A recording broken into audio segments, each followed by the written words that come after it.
Yeah, there are only a couple of rules I've learned in Washington, and one is don't ever expect Rosa to be too cheerful about things. But another one, Ed, is don't be too optimistic about outcomes from the U.S. Supreme Court. However, I spent hours today listening to the Supreme Court discussing what is Trump's central economic policy, which is tariffs.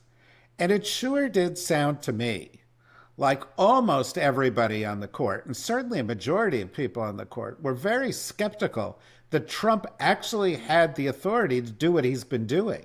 And the administration is saying this could bring in $4 trillion, and we can't possibly give all the money back, and we've already gotten over $100 billion, and blah blah blah. This will be very disruptive. But it also seems like a possibility that over the course of the next 12 months, Trump may get his wings clipped a little bit by the people who gave him his wings.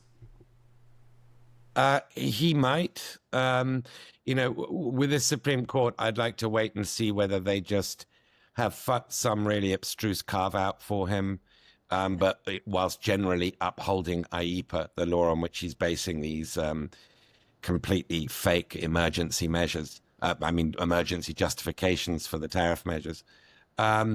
But let's just sort of take your hypothesis as true that the Supreme Court in January, sort of sooner rather than later, does issue a near unanimous ruling striking it down. Trump will then start sort of rifling around in the drawers, and he'll find another law and another law. And he'll basically just resume them. I mean, remember, this is the same Supreme Court, along with Congress, by the way. So 2 out of 3 branches that told Trump to deal with the TikTok issue, and he didn't. He just ignored them. Has anybody enforced this? Now, this is obviously a way bigger scale, but rejecting the central plank of his, not just his economic policy, but I think of his foreign relations policy, frankly. Tariffs are both.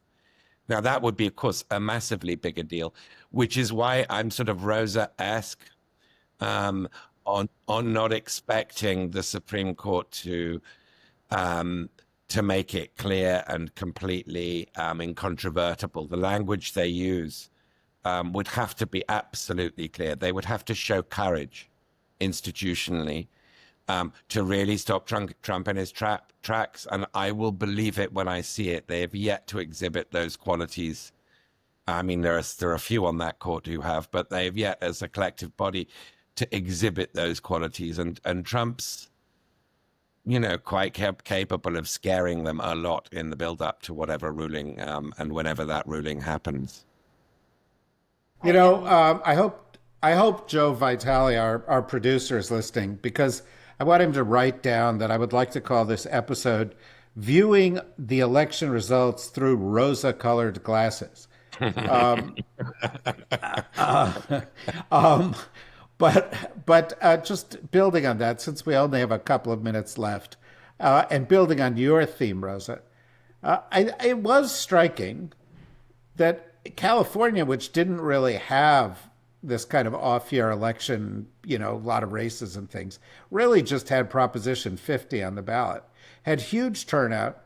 2/3 of Californians turned out basically to say, you want a gerrymander in Texas, we'll do the same thing. We will come at you hard. And in Virginia, there was also this sense that if Spanberger won and the attorney general candidate who was supposed to maybe win, maybe lose, actually won by a bit, and there's a big Democratic majority in the House of Delegates, that Virginia could respond that way. Do you see any signs that there are people out there in the landscape that appreciate the threat you're describing? Yes, I mean, I do think people like Gavin Newsom appreciate it. I think J.B. Pritzker appreciates. I think Spanberger appreciates it. I do think that there is a generation in the Democratic Party that is recognizing that we're no longer in a kind of politics as usual moment. We're in an emergency moment. I mean, the thing that worries me here, and I don't know what we do about this. Honestly, I feel kind of ambivalent, right? I don't think we want to live in a world where, every couple of years we get partisan redistricting.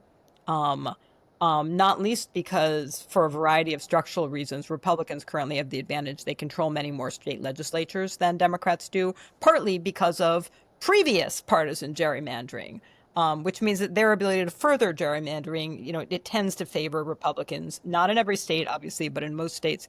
But this is, I think, one of the things that we've all have been worried about, right? That when politics are kind of normal, if your party doesn't do well in the elections, you think, oh, well, that sucked.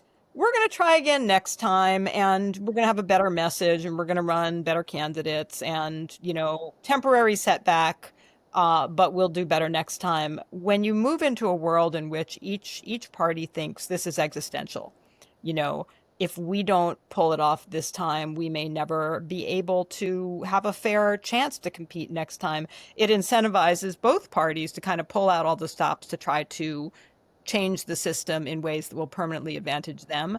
And, that is a route towards, best case, a fair amount of political instability, and worst case, cementing authoritarianism, because the Republicans, you get a kind of tit for tat redistricting, plus a phenomenon that Ed mentioned with regard to the Supreme Court, but which we will also see with regard to elections, right? That every time the Supreme Court or any court says to the Trump administration or to their allies at the state and local level, you can't do that. Every time they say you can't do that, they go back and they say, oh, I'm sorry, I didn't hear you properly. Or they go back and they say, oh, we changed a comma in what we're doing, and so now it's completely different. People have to challenge it all over again. Or, oh, we discovered this new piece of legislation which nobody in the entire universe has ever interpreted to mean that we could do what we are doing, but we just interpreted everything in some radical new way. And, people will keep challenging it, but it takes time, it takes money. You might get bad luck with your judges, and then the cycle just keeps being repeated. So I am worried that that is the kind of cycle we are in, and I don't quite know what we do about it, to be honest.